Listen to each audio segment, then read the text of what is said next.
Welcome to Station 69.69. Nandito kayo sa segment na Philo Talk. Pillow Talk anymore. At kami ang inyong podcaster. Ako si Pods Bom. Ako naman si Pods Chanley. At ano ang gagawin natin ngayon, Pods Chanley?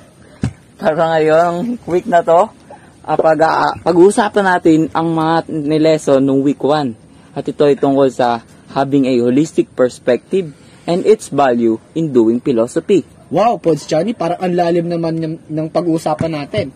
Ano ba meaning ng perspective? Para sa akin, Pods Bom, no, ito yung pananaw mo sa isang bagay o sitwasyon. At balita ko, mayroong dalawang pananaw sa lesson na ito. Alam ba yon, Pods Bom? Pods Chanley, tama ka, alam ko yun. Meron tayong holistic perspective at partial perspective.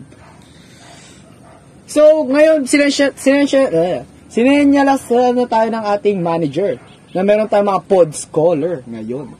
Oo nga, yan na. Para sa ating pod scholar, number 1.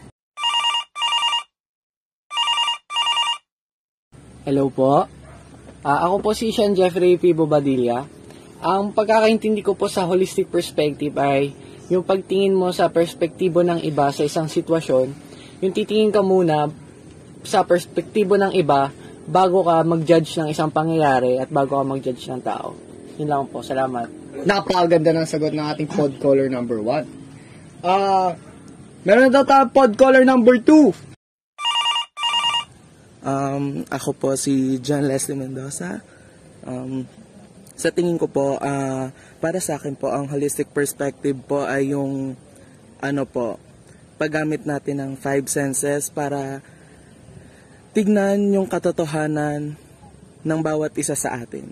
Yun lang po. Salamat, pod caller number 2. Meron tayong pod caller number 3. Hello po.